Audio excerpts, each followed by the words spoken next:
Everyone, welcome to SD campus. एक बार फिर आप सभी का स्वागत है। मैं सौम्या आपके साथ लेकर आई हूं वेरी इंपॉर्टेंट टॉपिक। जी हाँ, सैनिक स्कूल का एंट्रेंस एग्जाम आने वाला है। आप सभी जानते हैं सैनिक स्कूल का एंट्रेंस एग्जाम, मेरे प्यारे बच्चों, जिसके लिए हम दिन रात कड़ी मेहनत से लगे हुए हैं, वो एग्जाम फाइनली जनवरी में आने वाला है। मेरे प्यारे बच्चों 28 जनवरी वो डेट है 2024 जब बी डे यानी कि एग्जाम डे यानी कि सैनिक स्कूल का एंट्रेंस एग्जाम कंडक्ट किया जाएगा। और लास्ट 30 डे स्ट्रैटेजी क्या होनी चाहिए मैम? मैथ्स और रीजनिंग हम पूरा कंप्लीट कैसे करें सिलेबस मैथ्स और रीजनिंग का। लास्ट 30 डेज स्ट्रैटेजी, कोई ऐसी सटीक स्ट्रैटेजी बताइए आखिरी 30 दिनों की कि हमारा जो मिशन है यानी कि सैनिक स्कूल में एंट्री, हमारा जो मिशन है यानी कि सैनिक स्कूल में जाने का हमारा सपना वो साकार हो सके, वो पूरा हो सके।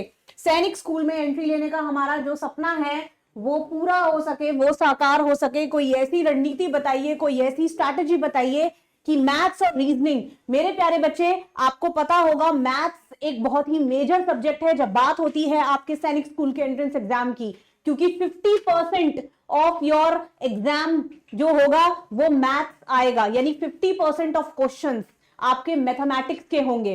और बात अगर रीजनिंग की करूं तो बहुत ही इजी सिंपल टॉपिक्स होते हैं रीजनिंग में, हाईली स्कोरिंग टॉपिक्स होते हैं रीजनिंग में। तो मैथ्स एक मेजर पोर्शन कवर करता है। देखिए, मैथ्स और रीजनिंग की अगर मैं बात करूं तो सबसे पहले तो हम ये समझ लेते हैं कि मैथ्स का इंपॉर्टेंस क्या है और रीजनिंग का इंपॉर्टेंस क्या है। देखिए मेरे प्यारे बच्चे, जब बात कॉम्पिटिटिव एग्जाम की होती है तो ये जानना बहुत जरूरी होता है कि मैम आप मैथ्स और रीजनिंग पे ही इतना फोकस क्यों कर रहे हो, आप मैथ्स और रीजनिंग पे ही इतना फोकस क्यों कर रहे हो, या आप इनकी रणनीति बताने में इतना फोकस क्यों कर रहे हो। मेरे प्यारे बच्चे, इसके पीछे कारण है, हर चीज के पीछे कारण होता है। मैथ इसीलिए क्योंकि major portion of your paper will comprise of maths, यानी मेजर पोर्शन कितना, अब मैंने यहां मेजर पोर्शन तो लिख दिया, बट बच्चों के दिमाग में एक क्वेश्चन आ रहा होगा, मैम कितना एग्जैक्ट प्लीज बताइए। 50% ऑफ योर क्वेश्चन आपके मैथ्स के आने वाले हैं, और सिर्फ 50% क्वेश्चन ही नहीं, 50% नंबर भी, यानी मार्क्स का एलोकेशन भी आपका मैथ्स करेगा। ओके, अब बात करें अगर रीजनिंग की, तो मेरे प्यारे बच्चे रीजनिंग का गेम कुछ इस तरीके से है कि रीजनिंग के टॉपिक हैं बहुत ही इजी और बहुत ही स्कोरिंग और बहुत ही सिंपल एंड शॉर्ट। ओके, और यहां पे स्कोर करना है बहुत आसान। अगर आपने मैथ्स और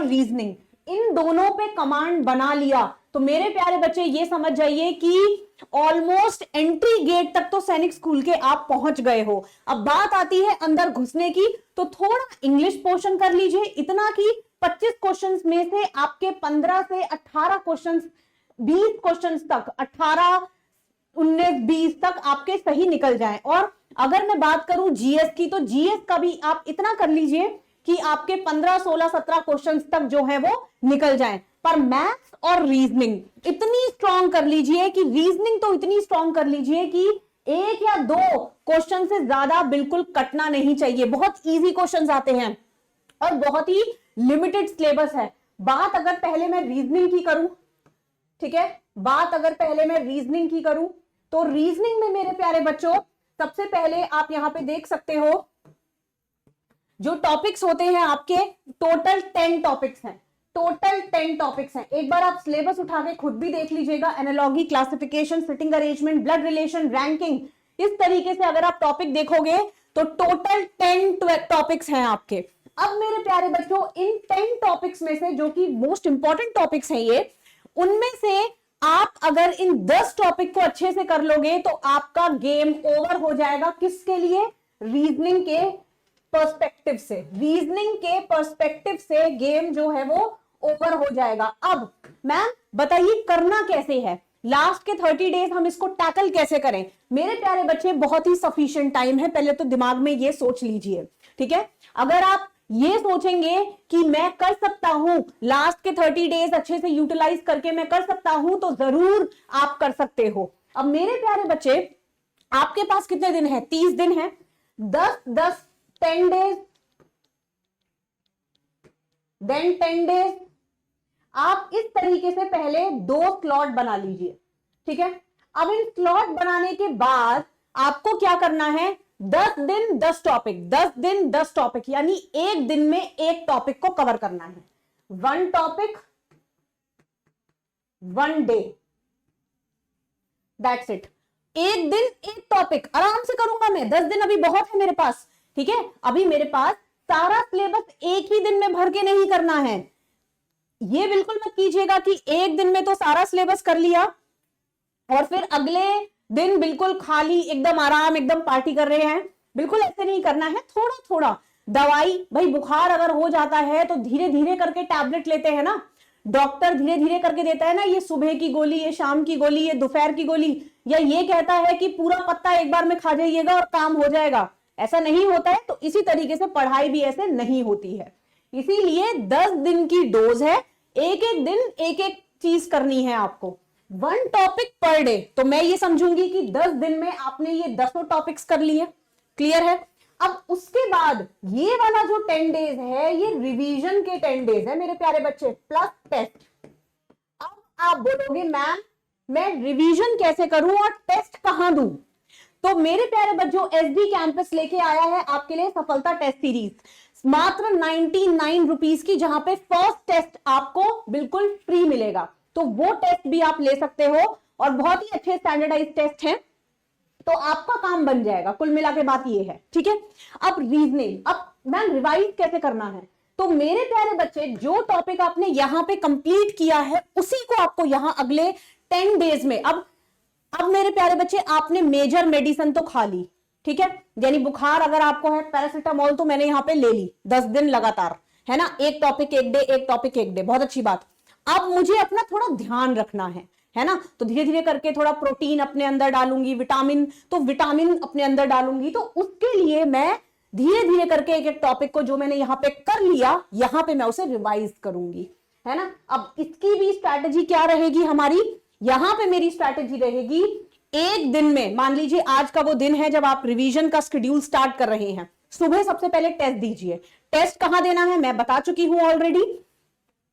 टेस्ट देने के बाद आपको, मान लीजिए सुबह आपने टेस्ट दे दिया, ठीक है, 2 घंटे का, उसके बाद आपको नेक्स्ट 7 to 6 आवर्स उसको रिवाइज कीजिए, उस टॉपिक को रिवाइज कीजिए, उस टेस्ट को दोबारा रिवाइज कीजिए। ओके, तो यहां पे आपको 2 टॉपिक पर डे, मैं ये समझूंगी आप रिवीजन करोगे, यानी 5 डेज के अंदर आपका रिवीजन का शेड्यूल बिल्कुल खत्म हो जाएगा। नेक्स्ट 5 डेज जो भी टॉपिक आपको ये लगता है कि मैम ये तो आपने डिफिकल्ट टॉपिक बताया है, उसको आप रिवाइज कीजिए। यानी कि जो 5 डेज का बफर पीरियड आपके पास बचा है, 5 डेज का जो बफर पीरियड, ठीक है, बफर पीरियड आपके पास बचा है, उसको आप क्या करोगे? जो टॉपिक आपको डिफिकल्ट लगते हैं, ठीक है, और ये कैसे पता चलेगा आपको कौन से टॉपिक इजी, कौन से टॉपिक डिफिकल्ट? ये आपको टेस्ट देने से पता चलेगा बेटा। टेस्ट देने से क्या फायदा होगा? टेस्ट देने से फायदा ये होगा कि टॉपिक का कैटेगराइजेशन होगा। कुछ टॉपिक बहुत आसान लगेंगे, कुछ मीडियम लगेंगे और कुछ लगेंगे डिफिकल्ट, ठीक है। तो जो टॉपिक आपको डिफिकल्ट, जो आसान लगेंगे, मीडियम लगेंगे, वो तो आप उन्हीं 5 दिनों में सॉल्व कर लोगे। जो डिफिकल्ट लगेगा, जो लगेगा यार इस पे तो मुझे थोड़ा सा और फोकस करने की जरूरत है, थोड़ा और मुझे यहां पे ध्यान देने की जरूरत है, वो टॉपिक आप क्या करेंगे? उनको इस 5 दिन के बफर पीरियड में सॉल्व करेंगे। क्लियर है ये चीज? अब मेरे पास क्या बचा? अब मेरे पास बचे 10 डेज, लास्ट के 10 डेज, ठीक है। अब ये 10 डेज हम कैसे यूटिलाइज करेंगे? इन 10 दिनों का यूटिलाइजेशन कैसे होगा? ध्यान से सुनिए मेरे प्यारे बच्चे। इन 10 दिन का यूटिलाइजेशन होगा PYQ, यानी कि प्रीवियस ईयर क्वेश्चन पेपर। 5 साल के प्रीवियस ईयर, 5 ईयर के प्रीवियस ईयर क्वेश्चन पेपर्स आपको रीजनिंग के सॉल्व करने हैं। क्लियर है? अब उसके बाद आप कितना कर पा रहे हो, कितना नहीं कर पा रहे हो, इसको जज करेंगे। और फिर जिस भी टॉपिक को आपको प्रॉब्लम लग रही है पीवाईक्यू को देख के, या आपको लग रहा है कि भाई रैंकिंग से बहुत सारे क्वेश्चंस आ रहे हैं या क्लासिफिकेशन से बहुत सारे क्वेश्चन आ रहे हैं, तो उन पे आप ज्यादा ध्यान देंगे। यानी कि topic as per exam importance, as per exam important. ठीक है? कैसे करना है कवर, ये मैं ऑलरेडी बता चुकी हूं। अब इस स्टेप को, अब मैंने 3 स्टेप बताए हैं, जरा ध्यान से देखिए। स्टेप नंबर 1 ये रहा, देखो स्टेप नंबर 1, स्टेप नंबर 1 ये रहा, स्टेप नंबर 1। ठीक है? जहां पे आपको स्टार्टिंग के 10 डेज। अब इस स्टेप नंबर 1 को आसान कैसे करना है, कैसे दिमाग लगा के आसान करना है बेटा, ऑलरेडी क्रैश कोर्स हमारा आ चुका है। ठीक है? क्रैश कोर्स हमारा आ चुका है, तो यहां पे क्रैश कोर्स में हमने क्या किया है, पूरे सिलेबस को हमने पढ़ाया है। तो आप क्रैश कोर्स को परचेज कर सकते हैं, बहुत ही मिनिमल प्राइस है। तो वहां से आप सारा सिलेबस कंप्लीट कर लीजिएगा। या अगर आप वो नहीं कर रहे हो तो यूट्यूब यानी एसडी सैनिक स्कूल यूट्यूब चैनल पर मैंने फ्री ऑफ कॉस्ट सारा कंटेंट आपको एसडी कैंपस के थ्रू पढ़ाया गया है रीजनिंग का, तो वहां से भी आप वीडियोस देख सकते हो, सारा सिलेबस आपको कवर हो जाएगा। ओके, देन नेक्स्ट के जो 10 डेज हैं, यानी कि ये 10 डेज क्या है आपके, स्टेप नंबर 2, ये रहे आपका स्टेप नंबर 2। मैम इसको कैसे आसान किया जाए, तो बेटा टेस्ट लेना बहुत जरूरी है। सफलता टेस्ट सीरीज मात्र 99 रुपीज की एसडी कैंपस के द्वारा निकाली गई है, उसको आप ले लीजिएगा, आपका काम हो जाएगा आसान। और 99 रुपीज कुछ नहीं होते, इससे ज्यादा आप एक मैकडॉनल्ड के बर्गर में खर्च कर देते हो। ठीक है? तो यहाँ पे आपको बहुत सारे टेस्ट मिल जाएंगे, इसका फायदा क्या होगा, बहुत सारे टेस्ट मिल जाएंगे। तो मेरा स्टेप नंबर 2 जो है वो आसान हो जाएगा। ओके, और रिवाइज कैसे करना है भाई, जिस भी टॉपिक आपको लगे एक बार मेरी वीडियो देख लो एसडी सैनिक स्कूल यूट्यूब चैनल पर जाकर। ओके, अब इसके बाद आपका लास्ट का जो स्टेप है, यानी लास्ट स्टेप, यानी कि ये रहा आपका स्टेप नंबर 3।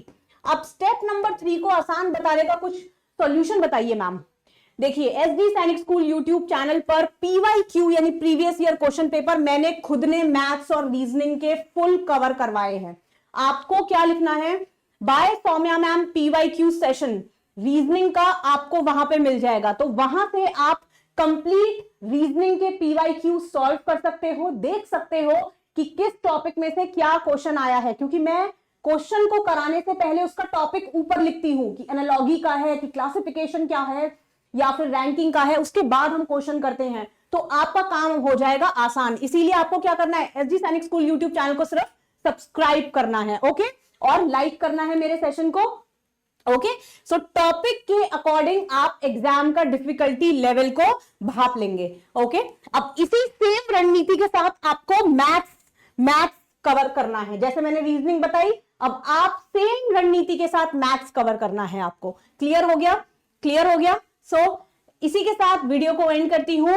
सैनिक स्कूल में एंट्री पाने का तरीका अब बहुत आसान है, ऑलरेडी मैं बता चुकी हूं आपको मैथ्स और रीजनिंग का।